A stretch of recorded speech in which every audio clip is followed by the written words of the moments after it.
And here's a really important question, actually, that I'm going to ask Dr. Zubair Jinnah to answer. And it's really important because geology and paleoscience aren't subjects that you experience at high school. And so someone has asked, how is geology or geosciences different from geography? So Zubair, would you like to answer that question, please? Yes.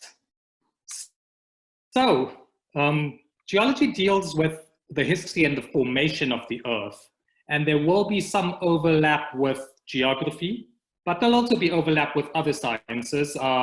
You may already have started to glean that geology overlaps with chemistry and physics and even mathematics. And so geology overlaps with many other sciences, even biology when it comes to things like paleontology.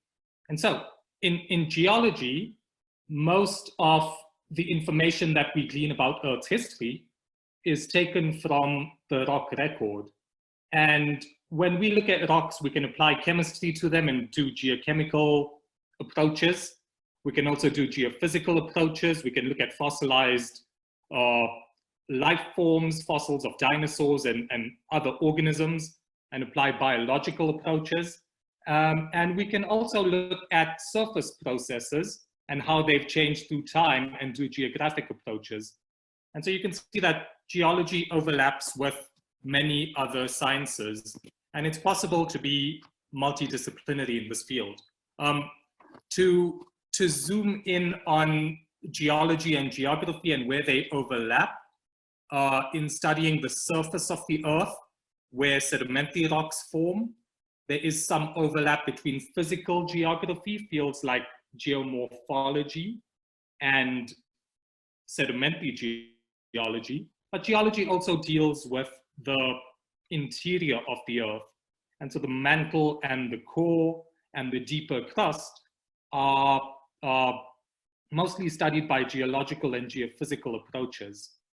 And so that would not be covered in geography. In terms of jobs, geologists who work in the minerals exploration industry looking for important and valuable minerals, things like gold, diamonds, base metals, rare earth elements, all sorts of things, they would have a geological background. Also oil and gas and energy resources. These are people that would have a geological background. And all of that said, there is a lot of potential for people who study geology and geography as dual subjects, so as co-majors.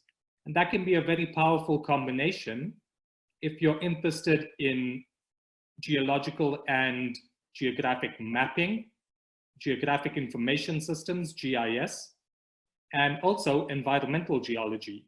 So in those fields, a combination of geology and geography can be very valuable. So that's the difference between geology and geography.